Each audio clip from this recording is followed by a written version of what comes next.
Salut, c'est Bible Tunes, la Bible pour ton quotidien avec Dieu. Le texte pour aujourd'hui se trouve dans l'épître de Jacques. Jacques 1, les versets 9 à 11. Et je les lis dans la traduction Nouvelle Français courant.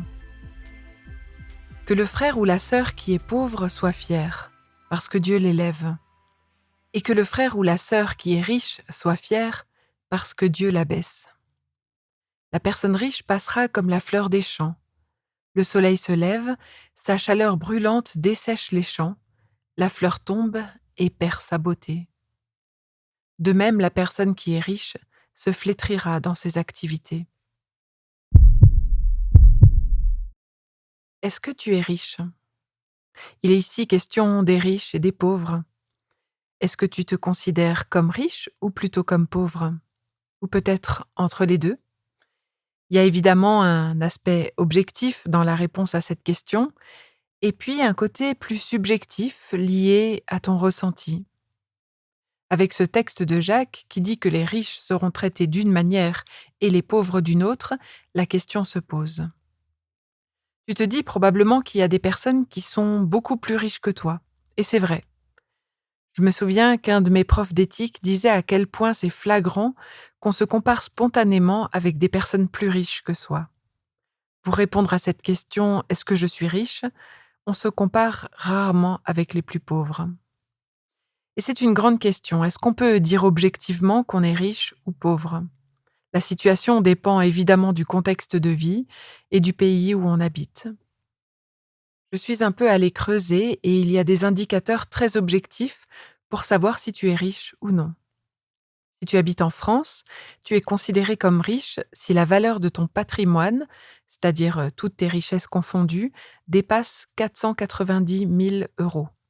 Si c'est le cas, tu fais partie des 16% les plus riches de France.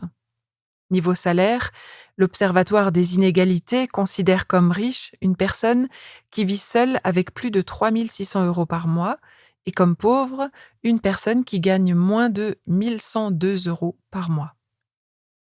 Si tu habites en Suisse, le seuil de richesse varie selon les cantons, mais un foyer qui gagne plus de 8 125 francs par mois avant impôt est considéré comme riche. À partir de ce niveau de salaire, on fait partie des 20% les plus riches du pays. En dessous de 2 280 francs pour une personne, on considère que la personne est pauvre. Peut-être que tu te considères faire partie des riches ou des pauvres de ton pays.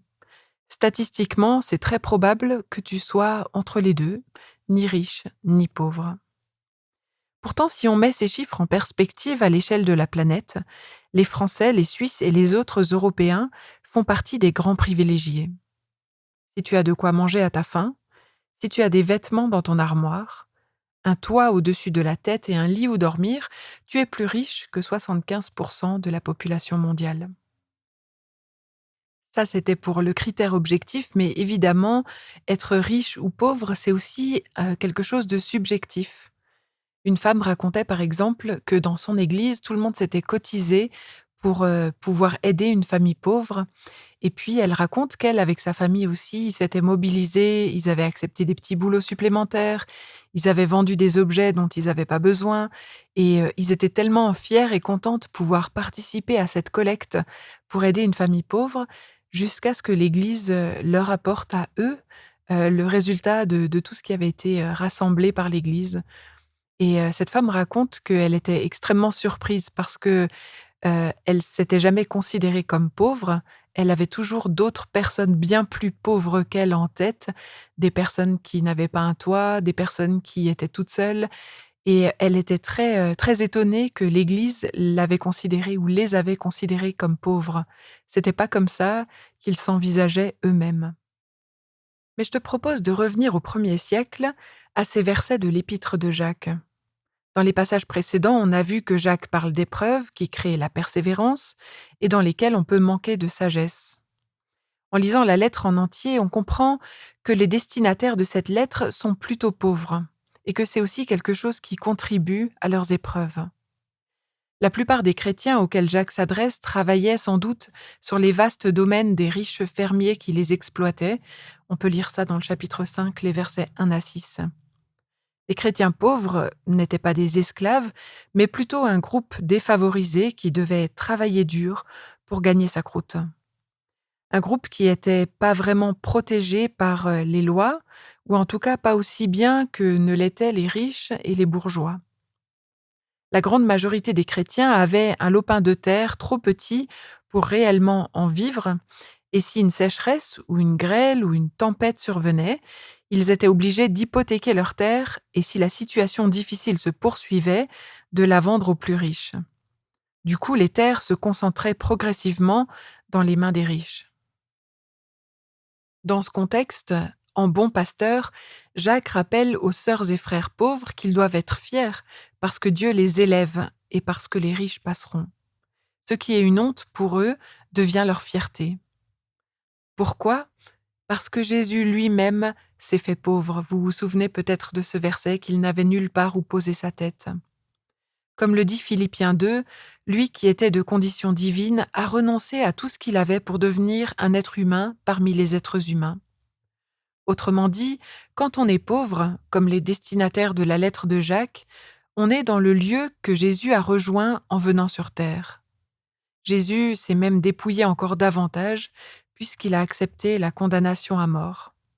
Jésus a tout lâché, même sa vie, et Dieu lui a tout donné en le ressuscitant le 3e jour. Jacques dit que le frère ou la sœur pauvre peuvent être fiers parce que Dieu les rejoint et qu'il les élève. Il y a dans ce texte un double mouvement. Si le pauvre est élevé, le riche est rabaissé. Les épreuves et la tentation peuvent survenir dans les deux situations. Quand on est pauvre, on peut être tenté de voler ce dont on a besoin pour vivre, on peut être tenté par la convoitise, par la jalousie, comme c'était le cas des destinataires de la lettre. Mais quand on est riche aussi, on peut être tenté. On peut être tenté d'oublier Dieu, de croire qu'on n'a pas besoin de lui et qu'on peut compter sur nos propres forces, sur notre propre compte épargne. Le risque du riche, c'est d'être autosuffisant et d'être si plein de lui-même qu'il en oublie Dieu, qu'il en oublie les autres, et particulièrement les pauvres. Dans ce texte, donc, le pauvre est élevé et le riche est abaissé. Et ce qui me frappe dans ce double mouvement, c'est qu'au final, si le riche s'abaisse et que le pauvre s'élève, l'un et l'autre peuvent se retrouver dans un face-à-face. Ce face-à-face permet l'échange et la solidarité, la dignité devant Dieu avec un juste rapport au bien. Dans ce texte, les deux ont une occasion de fierté, le pauvre d'être élevé et le riche d'être abaissé.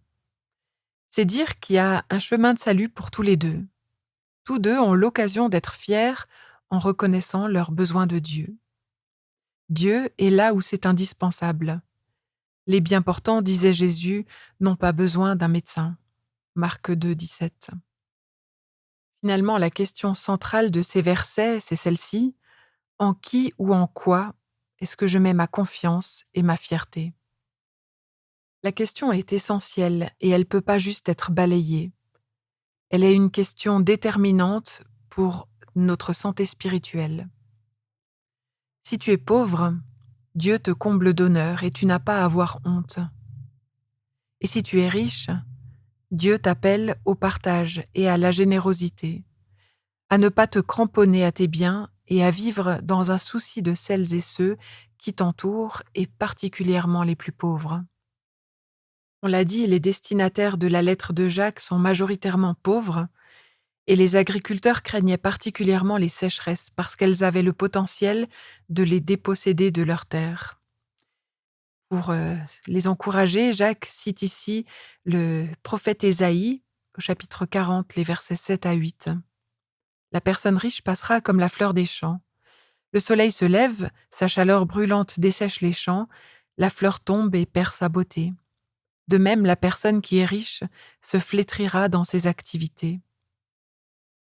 Ce que dit Jacques, c'est que le soleil qui brûle, la sécheresse, que les pauvres craignent tellement, menace aussi les riches. Et comme le dit aussi Jésus, ce que l'on croit éternel et stable peut passer. C'est notamment le cas des richesses.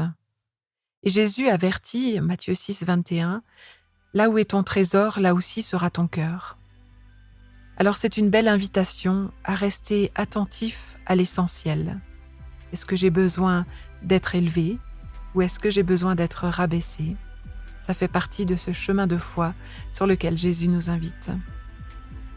Merci de m'avoir écouté sur Bible Tunes et au plaisir de poursuivre ce parcours avec toi dans un prochain épisode.